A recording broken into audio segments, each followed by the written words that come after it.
Le porte-parole du PDCI RDA, Brédoumi Soumaïla, était face à la presse ce lundi à Cocody. Au nombre des sujets abordés, la cherté de la vie, le niveau de dette ivoirienne, l'épineuse question de l'orpaillage clandestin, mais surtout les tarifs du nouveau péage de Grand Bassam. En outre, il a fait le tour de l'actualité sans oublier la tournée d'évaluation du Parti démocratique de Côte d'Ivoire à l'intérieur du pays. Konena Nourgo et Ismaël Doza. C'est sans langue de bois que le porte-parole du parti d'Henri Konan Bédié a parlé ce lundi face à la presse. Tous les sujets d'actualité ont été passés en revue par Brédoumi Soumaïla, notamment l'éducation, la vie chère, la dette ivoirienne, mais aussi l'orpaillage clandestin. Avec un taux de réussite de 64,76% au CEPE session 2022, le porte-parole du PDCI a salué les réformes entreprises par le ministère de l'Éducation nationale. Des réformes qui viennent donner le niveau réel des élèves ivoiriens. Le niveau de nos élèves dans les primaires a été longtemps masqué par de faux chiffres. Au niveau de l'enseignement supérieur, les choses sont encore plus sombres. Aucune de nos universités ne figure parmi les 100 premières en Afrique. Aucune. La vie de nos étudiants ressemble à celle des bagnards à certains endroits. Sur les campus, les salles de TP et les bibliothèques n'ont de nom que les murs qui les contiennent.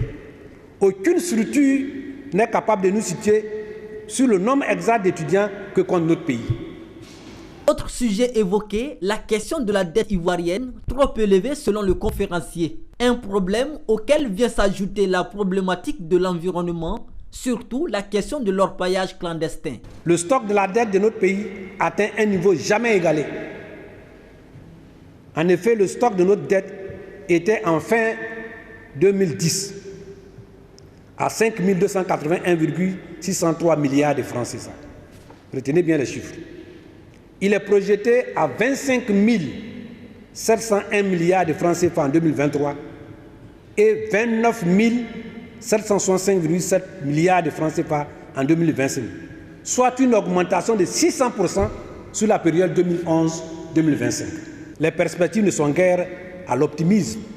Au niveau du transport, l'actualité est dominée par la mise en service du péage de Grand Bassam, dont les tarifs sont jugés élevés. Quant au transport, il n'y a aucune règle dans les tarifs de transport privé.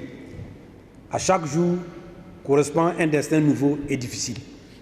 Ce qui se passe sur le port de péage à Grand Bassam indique clairement que le gouvernement n'a pas pitié des Ivoiriens.